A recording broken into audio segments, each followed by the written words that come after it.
Կազմակերպութեամբ Օգնութեան Միութեան Թորոնթոյի Roubina մասնաճիւղին Կանանց Միջազգային Օրուայ տօնակատարութիւնը տեղի ունեցաւ Կիրակի Մարտ 2-ին Hazelton Manor սրահին մեջ։ Օրուան բանախօսներն էին երգահան եւ վաւերագրող Մէրի Գույումճեան եւ լուսանկարիչ Սքաութ Թիւֆէնքճեան։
What a beautiful day to celebrate women.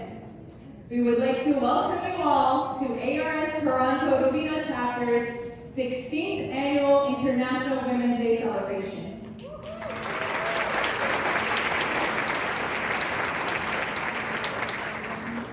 I, along with Yushik Papazian, will be your masters of ceremonies today.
Հայ գնոջները շնորհիվ իր անձնազոհության եւ նվիրատվության մեր ժողովրդի ամբողջ պատմության ընթացքին եւ հատկապես վերջին 100-ամյակի եղած է հիմնական իր ընտանեկան օջախին բահաբան մեր ազգային ինքնության եւ մշակութային արժեքներու ավանդություններու գոյատևման ու անոնց հարաճիգա սերունդներու փոխանցման գործընթացի մեջ։ Ինչպես գիտեք, մեծի դանգիլիկիո գաթողիկոս Արամ Այբ 2025 տարին հրճագեց ավանդություններու վերագենսավորման տարի։ Արդ, որպես հայ օգնութեան միություն, որ հայ մշակույթին եւ ավանդություններուն կուրկուրոտ բահաբանն է, մեր պարտականությունն է շարունակենք դերը գանքնիլ մեր ավանդություններուն եւ փոխանցենք զանոնք հաջորդ սերունդներուն։ When we actively work to amplify women's voices, demand equal rights, and create inclusive spaces, we build a stronger, more just and resilient world.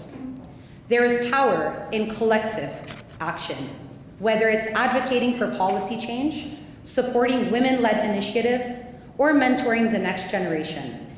It's time to go beyond celebrating achievements. We must push for concrete change. The success of one woman should inspire and empower another, creating a ripple effect of progress and transformation. Together, we can accelerate progress, uplift women, and forge a future where equality is not just an aspiration, but a reality. A portion of today's proceeds will be donated to Children of Fallen Heroes, an A.R.S. program in Armenia, and women's brain health initiatives here in Toronto. Thank you all for being here today, and we hope you enjoy your afternoon. Այժմ կհրավիրենք օրվա աշխարհանչյա բանախոսները երգահան եւ վաւերագրական շրջապատկերներ մասնաճիւղին Մէրի Գույումճեան եւ լուսանկարիչ Սքաութ Թիւֆէնքճեան, որոնց վիդեոն ներկայացնեն պարոն Օգնութեան։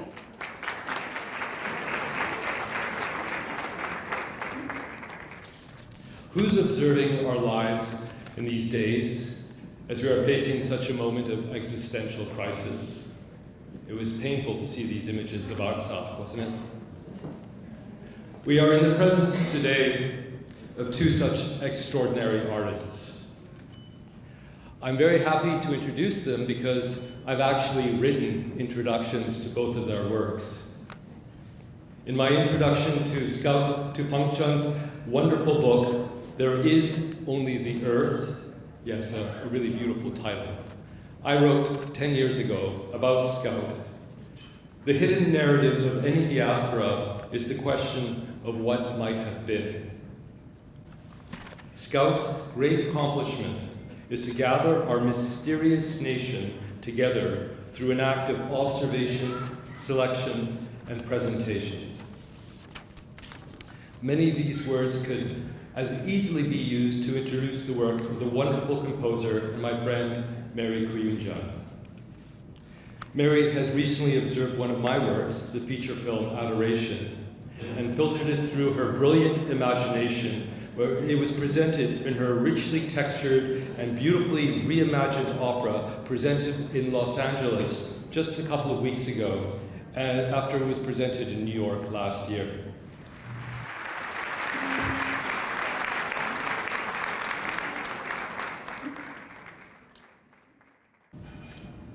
So why use music documentary as a form of storytelling? I believe that music allows the time and space to share and process content that is challenging. If you go to a concert, you're there for 90 minutes, maybe 2 hours. That is a set amount of time in which you are asked to sit with your own thoughts. Sometimes you're bored while you're watching a performance. I think that that's the most constructive time while your mind is wandering and processing the things that you're hearing.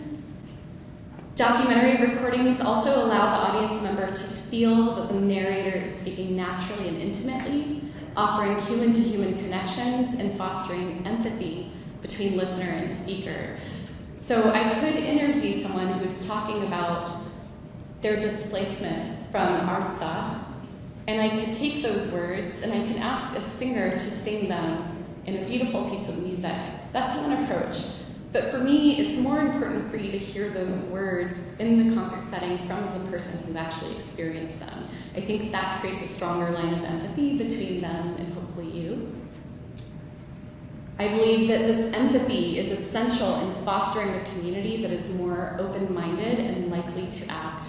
So it's not enough for me to tell an audience, you need to care about the displacement of Armenians from A.R.S. I can't just say, care about this, write to your politicians, protest, do something. There has to be some kind of emotional connection to that cause, an emotional connection to the individual who's experienced that displacement.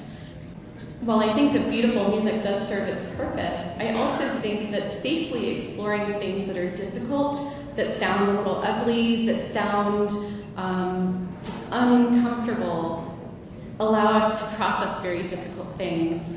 There's, whether or not you like Stephen King films, there's a really wonderful quote by Stephen King in talking about why he creates horror films, and he says, we make up horrors to help us process the real ones. I really believe that that space in the concert hall can be very productive.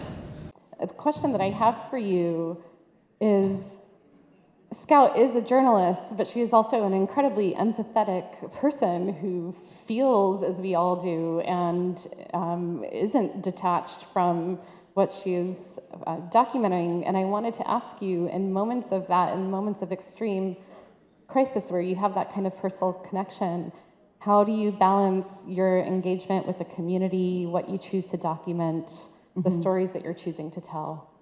So I deliberately, when I flew over, did not take an assignment from a newspaper because I did not want this idea of journalistic objectivity to get in the way of helping however I could best help. And so if I could be best used as someone who's carrying food or helping hold someone's baby or arranging for transportation or trying to find some place for someone to stay, that's what I did. If I was more useful documenting what was the horror of what was happening, that's what I did. So I played a lot of different roles. A lot of the people who were crossing over were my friends. I had spent 10 years working in Artsakh, and so these were not strangers to me.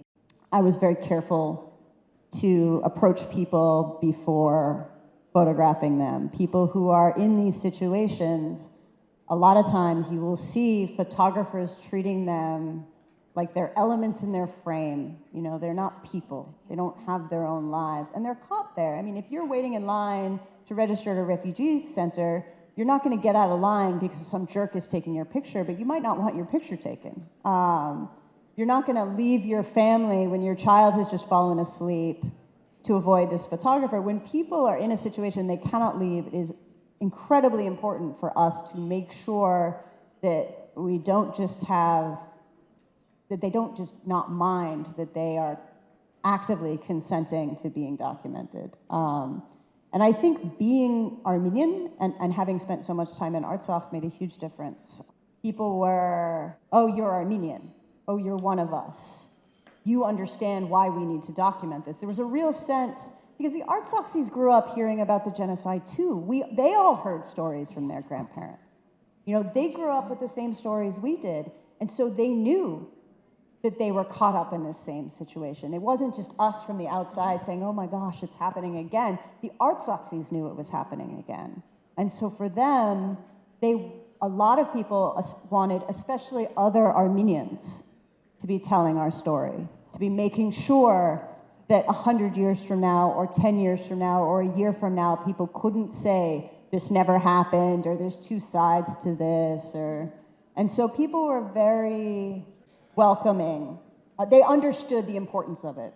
I think for what both of us do, you're a composer and a documentarian, I'm a photographer and a documentarian, but at the end of the day, 90% of our job is being trusted and being trustworthy. And I don't think either of us would be able to do any of this if we were not.